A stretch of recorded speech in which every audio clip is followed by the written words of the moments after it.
It's the Ross Tucker Football Podcast. Oh, yeah, it is. But it's not just any Ross Tucker Football Podcast. It is a Tuckheads Tuesday, presented, of course, by DraftKings. And I cannot wait to talk to today's guest, PFT commenter from the #1 sports podcast in the world. Pardon my take. We don't often do this, but I want to do a little bit of a deep dive into the team I both started my career with and finished my career with, because they've got huge news coming up next week on Groundhog Day. I'm talking, of course, about the Washington football team. A lot of issues to flesh out there, and there's nobody better to talk about it than lifelong Washington fan, PFT commenter. You guys know the drill. It's a new week, which means we'll have a new Spread the Word winner via social media at Ross Tucker NFL, at Ross Tucker Pod. Love the quote tweets. Keep them coming. New sponsor confirmation email winner. How about Ladder Life Insurance? You know you need some. Athletic Greens. I'm really into it. It's like a scoop of vegetables, I think, pretty much. At least that's kind of what it has in there. And then we've got the YouTube shout out. Love those of you that subscribe and make a comment. YouTube.com/Ross Tucker NFL. It's Big Show time. The Big Show. All right, so I have known PFT commenter for a long time now. He's obviously highly successful with the Pardon My Take podcast. I'm sure a lot of you listen to it. You're all aware of it. But that's actually not even why I have him on today's show. I also know he's hilarious, but he's a diehard Washington football fan. And there's a lot of issues with this team. I have a question for him about how I should describe my career or who I played for, especially when they get a new name next week. So, PFT, thank you so much for coming on the show, man. I appreciate it. What's up, Ross? Yeah, I thought you were going to say that you were having me on because it's birthday week, which is a very important week for Pardon My Take. It's me and Big Cat's birthday back-to-back on the 30th and 31st. We're just getting a lot of invites from people to go on their show so that they can just tell us happy birthday. I thought it was one of those deals. No, I forgot that. How old are you going to be? I don't even know anymore. It doesn't matter. Once you turn 30, like, who cares? If you actually celebrate your birthday after you're 30, you got to screw loose, I think. No, there's nothing good to celebrate. I think after you turn 27, really, that's the last birthday that you can honestly, tell your friends, like, hey, let's go out, let's have a good time, get me a present. After you're in your 30s, it's just like, okay, oh, this old guy's still around. Great. It gets worse, man. I mean, you can blow it out when you turn 40, but I'm 42 now. It gets worse. Like I remember when my parents were 42. You know what I mean? Like, it's not good. Not good at all. I feel like 40 is a good one because you can say, like, you're over the hill at 40. That's the over the hill birthday, right? That's always good to hear. Although just working with a bunch of kids who are in their 20s, they like legitimately think I'm a baby boomer. They call me a boomer all the time around the office. It's like, no, wait, boom. That's my parents are boomers. But I guess, you either die a millennial or you live long enough to become a boomer. Hey, Sunday night, when you're watching Patrick Mahomes and Josh Allen, because one of the reasons I want to have you on here is, like, you really do have the perspective of a fan. When you're watching Josh Allen and Patrick Mahomes, as a lifelong Washington football team fan who hasn't had a good quarterback, like a really good quarterback, in a long time, what are you watching? Like, are you just like, we're totally screwed, like, we're never going to have a guy like one of these guys? What's that like? Oh, I'm well past that point, Ross, where I don't even, like, they're playing a different sport than the Washington football team plays. Like, I'm not delusional enough to think that we're going to go out and draft Patrick Mahomes next year. It's just not going to happen. There's just things that happen in the universe and things that are preordained to not occur. And the Washington football team having an elite quarterback, like a top 3 quarterback, is probably never going to happen in the history of the NFL. Even when we were good, we won 3 Super Bowls with 3 different starting quarterbacks and 3 different running backs. That's never going to happen again. It's never going to occur. And, I had a little taste of that for about a half season, maybe a little bit longer than that, back in 2012 when we had RG3 and he was just lighting the world on fire. He was changing how the quarterback position was played. And then, just things happen with this franchise, and it's never going to be easy for me. It's never going to be totally fun, but that's kind of what, part of what makes being a football team fan. It's still weird to say, but that's just, something that's part of our identity now. So it was fun to watch the game. I love Josh Allen. I love Patrick Mahomes. It was life affirming football. It was so much fun. Probably the best game that I've ever watched. Patrick Mahomes just seems to find himself in these games all the time where you can describe them as being, one of the greatest games of all time.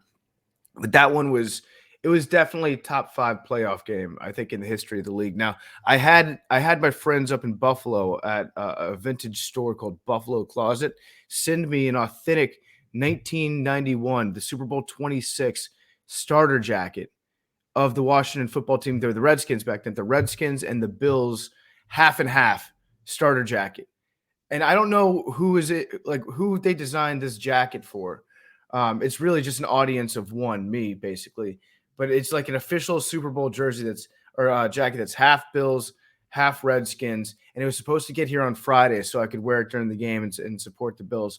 It got here a day late, and it was the saddest jacket that I've ever put on in my life. So really, really sad. But I feel for the people of Buffalo having to go through it. I think maybe in a couple years you'll be able to watch that game and just realize, you probably already do realize, if you're a Bills fan, you can understand that was one of the greatest games ever played, but you're still not going to enjoy watching it. You might not ever enjoy watching it. Maybe in a couple of years, you'll be able to think about it, and, you'll remember the good stuff before you think about the bad and the pain. But this is like legit pain that the city of Buffalo has to go through now.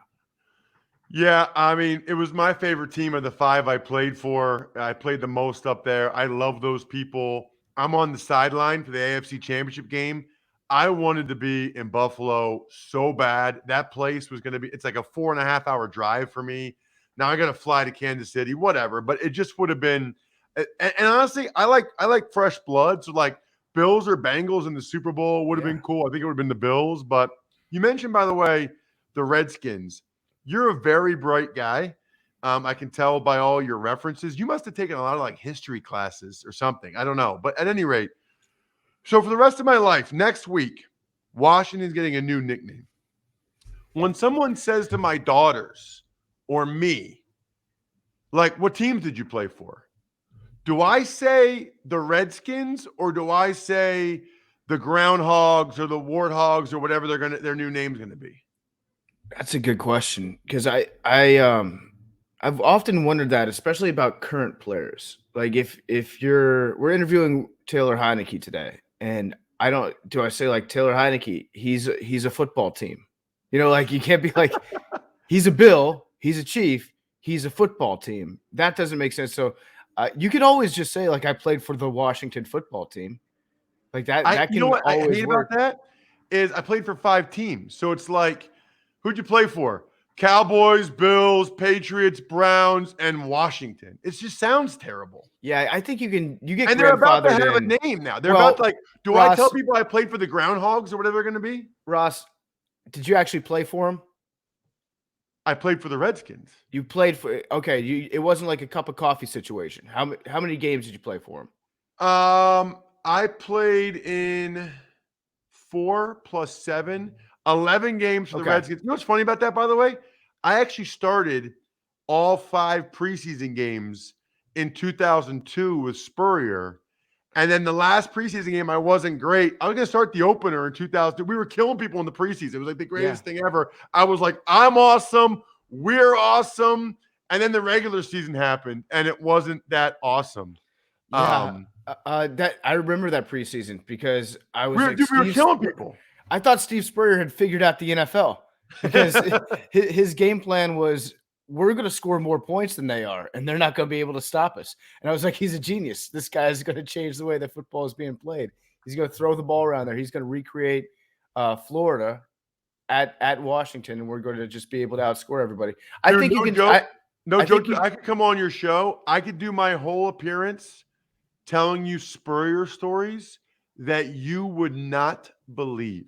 You just would not believe that he was an NFL head coach with some of the things I could tell you.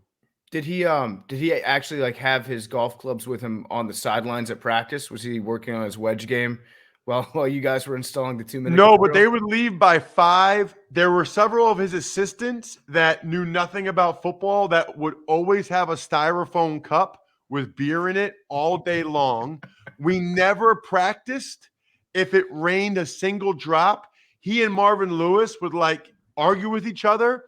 We would pray for it to rain so we could just go home. And Marvin Lewis was the first $1 million coordinator. He's like, no, coach, we need to practice.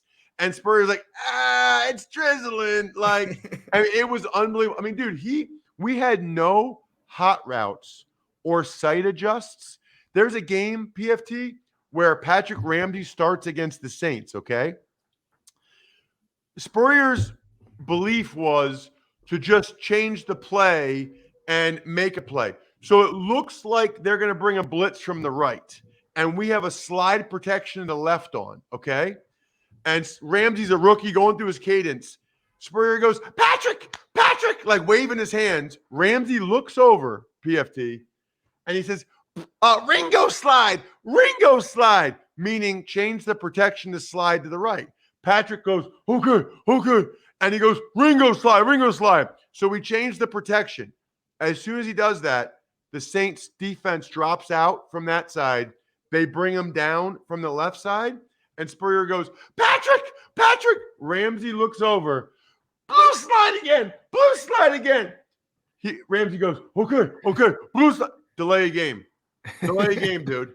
That happened during an NFL game. The quarterback was looking over at the head coach, changing the play back and forth. We didn't even get close to getting the snap off. Yeah. I mean, the guy was a disgrace. I don't know how he has so much success in college. That doesn't really surprise me from what I've heard about Spurrier.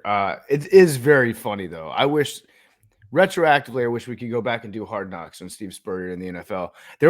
I remember distinctly there was one game where I don't think that we had anybody that could kick after whoever our kicker was he pulled his hamstring, I think. And I'm pretty sure Spurrier sent Danny Werfel out to kick off. Do you remember that? I was in that game.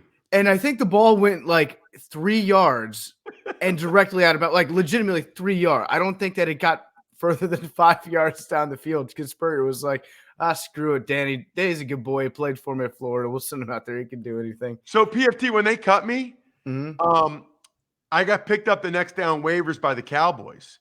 So I go into Redskin Park. I don't even know what they call the building now, but they called the building Redskin Park. I go in the building to get my stuff out of my locker. Spurrier sees me and goes, Cowboys, huh? I said, yeah. He's like, don't be telling him any of my secrets.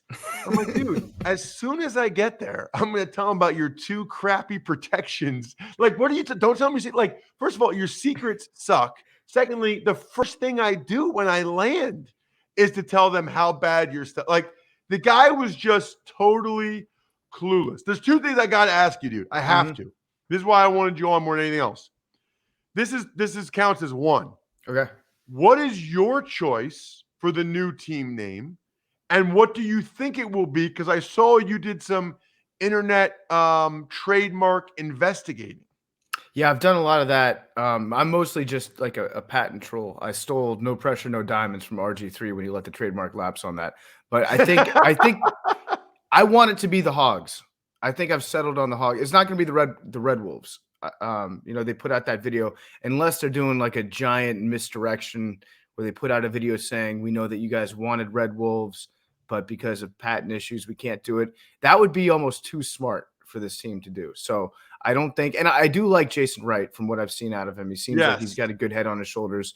I think he's at least got the team going the right direction. There's always going to be that looming specter in the background of Dan Snyder and wondering, exactly how much autonomy Jason Wright has. But so far, I think he's done a pretty good job with notable exception of the Sean Taylor Day thing. But I think that I don't think it's going to be Red Wolves. I would like for it to be Hogs. I like the idea of just like an animated, cartoonish, pissed off looking pig snarling. I think you can do a lot of cool stuff with that logo. And I also like the fact that it does have a connection to the area. It ties in with the old offensive lineman. And when you go back and you look at the Hogs, they were actually surprisingly small.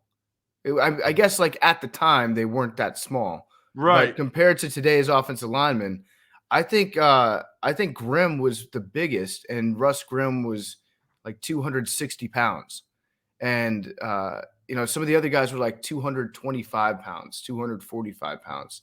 But still, it's a throwback to when we were good, and I think a lot of people forgot about what a bizarre tradition we had where those guys would show up to the games wearing dresses and pig noses and mustaches, and they just said that they were the Hogettes. They just said, like, yeah, we're married.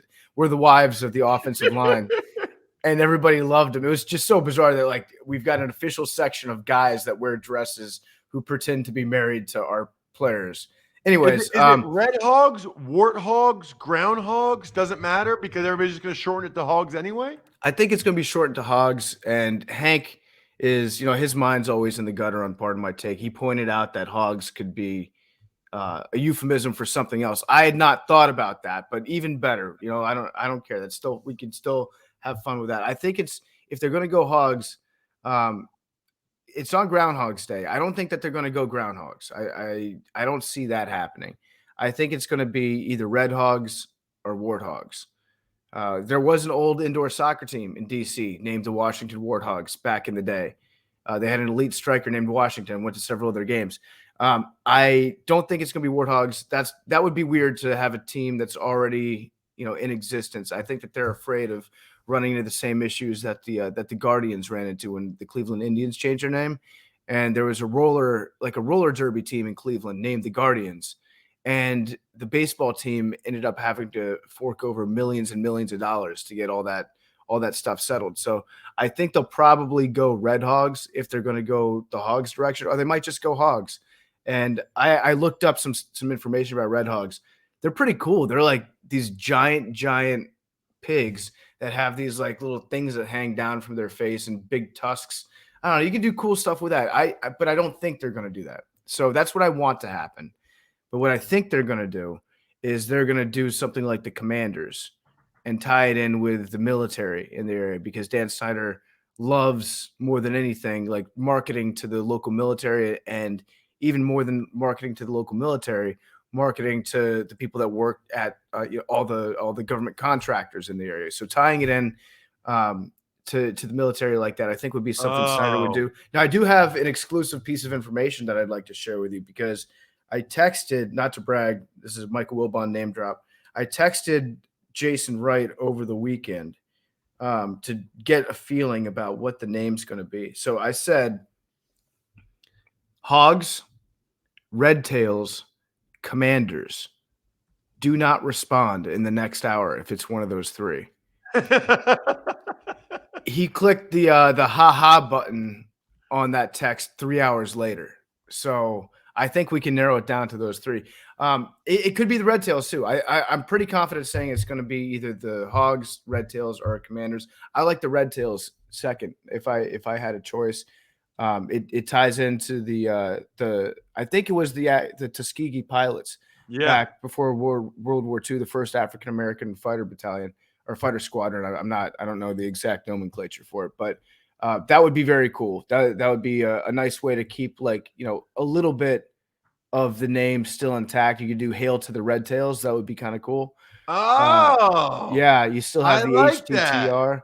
But as for you, Ross, you can say like I was a Redskin. I think that it's part of history, Yeah, you know what? I'll be curious, listeners, if you want to tweet me or email me, I'd be curious to hear what you think I should say, who I played for when the new name comes out. Here's the last one, PFT, because I talk about this with the guys on Sports Talk Radio down in DC a lot. I cannot think of a franchise in any professional sport that has had a greater erosion of the fan base over the last 20 years than the Washington football team. I'm telling you, man, my rookie year in 2001 with Schottenheimer, it was like the third year maybe of FedEx Field. It hadn't been around that long, maybe fifth year. That place was packed. That place was rocking. It was so cool to be a Redskin down there. Like, it was awesome because they were just coming off the 90s and whatever. Nowadays, like, my sister lives down there in Bethesda with my nephew. He asked me for a Mac Jones jersey for Christmas. Like, none of the kids down there like the Washington football team. You go to a game now, it's half filled, and of the half people that are there, at least half of them are for the other team. I don't know if you guys ever talked about this on Pardon My Take. I cannot think of another pro franchise that in 20 years has had a fan base erode that significantly. Maybe the Montreal Expos. That's about it. There's no comparison to it. And it's like you take your life into your own hands when you go see a game at FedEx Field. You don't know if you're going to get sewage dumped on your head or if you're going to collapse the stadium onto an opposing player. If you can even see the game between the cement pillars that they've constructed there so that they can sell their obstructed view seats.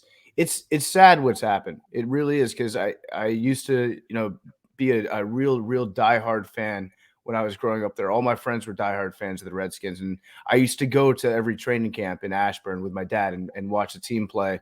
And then I remember Snyder took over the team back in was it 98, something like that, 99, and he started charging to go see training camp, to go watch practice. He started charging for everything.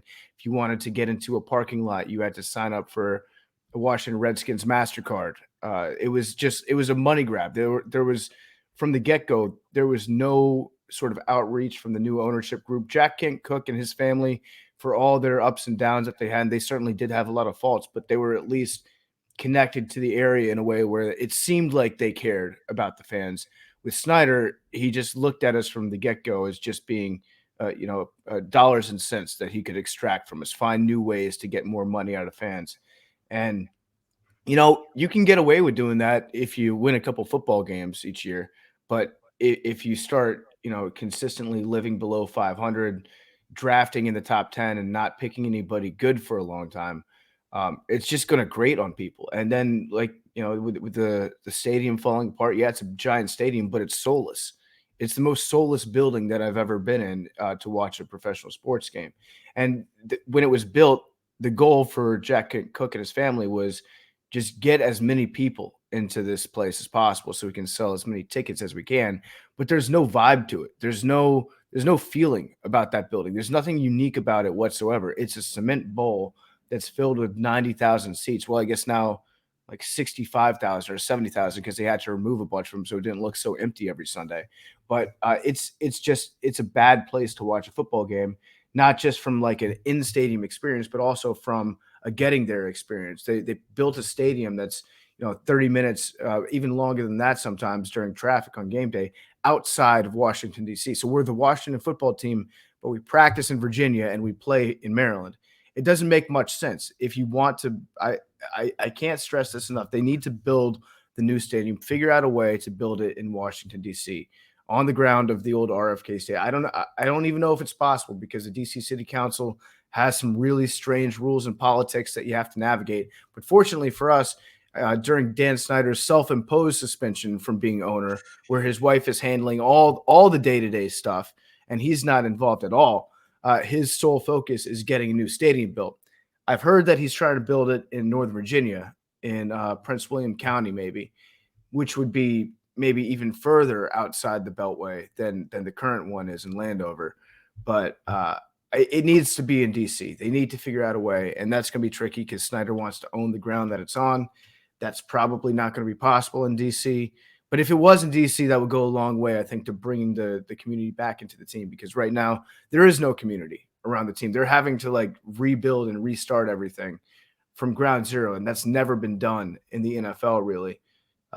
And it's a tough battle for them, and it's sad to see, but I mean, that's just kind of that's how it goes when you have somebody take over a football team that thinks that it's fantasy football, that looks at everybody as a potential dollar sign that they can have in their pocket. So ownership, and the sad thing is, Dan Snyder's probably going to outlive me because he's 50 years old, and he's got all the good medicine as the billionaires get that I probably won't ever have access to in my life.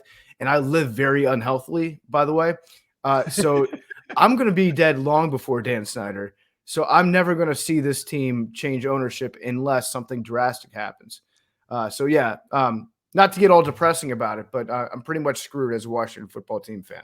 No, that's part of the reason why I wanted to bring you on. I thought that would be a nice perspective for people to hear. Thank you so much, man. Check him out on social at PFT Commenter. The Pardon My Take podcast is wildly popular. I'm sure you've heard of it. Definitely check it out if you haven't. Thanks so much, man. Thanks, Ross. Have a good one, man. There he is, PFT Commenter. Love that dude. Love listening to those guys. But I thought he could offer a really interesting perspective while being funny along the way. And he absolutely did that. You know what's not funny? Our health. Okay. I started taking Athletic Greens recently. I had not heard of it. It is awesome. I don't have time to always eat as healthy as I want to. I have some stomach issues. That's what Athletic Greens is all about. If you want better gut health, more energy, an optimized immune system, but you don't like taking a multivitamin or pills all the time, it is awesome. Absolutely awesome.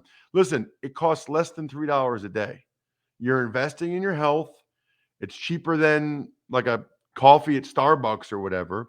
It was created because the founder was having some stomach issues, gut health, and decided I need to do something about it, which makes perfect sense to me. They have over 7,000 5-star reviews, and people like Tim Ferriss, Michael Gervais. I mean, a lot of people are into this thing. To make it easy, Athletic Greens is going to give you a free 1-year supply of immune-supporting vitamin D and 5 free travel packs with your first purchase. All you have to do is visit athleticgreens.com/Ross. Again, that is athleticgreens.com/Ross to take ownership over your health and pick up the ultimate daily nutritional insurance. Tuck's Takes. Hi, Ross. So let's talk about some of the news that happened over the weekend that we did not get a chance to talk about yesterday or Sunday night since we were talking about the game. So here goes. First up, Giants hired Joe Shane as their general manager. Right. I think that's like the only head coach or GM hiring that's been made so far. These other teams haven't hired a new GM. Nobody's hired a head coach yet. Kind of bizarre that here we are, Tuesday of championship week, and only one GM and no head coaches, even though they could interview coaches 2 weeks before the season ended. It's weird. I wonder if there's some type of internal memo that went out or something. Baltimore Ravens part ways with their defensive coordinator, Wink Martindale. Steelers DC Keith Butler retired. Right. Butler was getting up there in years, and he's leaving when Roethlisberger, we think, will leave. As for Wink Martindale, that's a stunner for a lot of people. He was up for a bunch of head coaching jobs last year, but he'll be highly sought after as a coordinator. So he'll have other options elsewhere. And I think maybe he believes will give him a better chance at a head coaching job at some point, and he'll get a new multi-year contract, which Baltimore, I guess, didn't really want to do. COVID testing in the NFL is done. Yeah, there's no more daily COVID testing, even for unvaccinated guys. Going to have to ask Andrew about that one tomorrow. Raiders DB Nate Hobbs, reckless driving, 110 miles an hour. This 2 weeks after DUI charge. Right. So this is one right there. Good example where I don't know whether or not to say this young man is a moron or he's got some type of issue. But I don't know how you drive 110 miles an hour ever, let alone 2 weeks after you get a DUI because you're passed out in the car in the off-ramp of a parking garage. Scary. Somebody needs to talk some sense into him or get him some help ASAP. Carolina Panthers have a new offensive coordinator. It is Ben McAdoo. McAdoo did some decent stuff on offense, but I don't know that was the splash hire the Panthers were hoping for. Dak Prescott fined $25,000 for his comments to the refs last week. Right. He apologized for it, but they still needed to discipline him. You can't have an NFL player, let alone a quarterback, saying good job, to the fans for throwing stuff at the refs. And finally, Kansas City waives wide receiver Josh Gordon. Sounds like they'll put him back on the practice squad, but at a minimum, they don't think he's better or more impactful than Hardman or Pringle or some of their other options. So probably not a great look for Gordon's career moving forward. What's really not a great look is when your battery dies. So don't let that happen to you like it happened to me right around this time a year ago. I might have been coming back from the AFC Championship game where my car battery was dead. There was no better place to go than AutoZone. Even Tom Collins just sent me a picture. He was at AutoZone. I'm loving all the pictures and receipts you guys are sending me from AutoZone. It's awesome. They're America's #1 battery destination. They're the only place that carries proven tough Duralast batteries. The batteries start at $80, $79.99, so you can upgrade your battery without breaking your wallet. The key to me is the free battery testing and charging. Like next time you're driving by one, or if you're aware of one that's near you, just go get your battery tested and charge it up. Why would you not do that? Look, the proof is in the pudding. Next time you're in need of battery help or to get your battery ready for harsh winter weather, start at AutoZone, America's #1 battery destination. Get in the zone, AutoZone. Love it. Also love the Even Money podcast, which we will record later today. And tomorrow morning, Andrew Brandt should be awesome. No email questions today. Probably we'll get to 1 or 2 tomorrow. Shout outs: Pizza Boy Brewing, Sporticulture, Vision Comics with an X, HumanHeadNYC.com, SteakhouseSports.com, and MyFrontPageStory.com, the greatest Valentine's Day gift of all time. I think we're done here.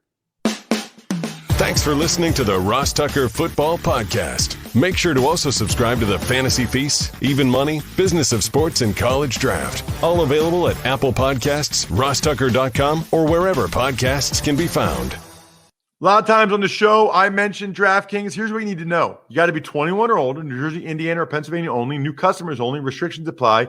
See DraftKings.com/sportsbook for details. Gambling problem, call 1-800-GAMBLER, or in Indiana, 1-800-9-WITH-IT.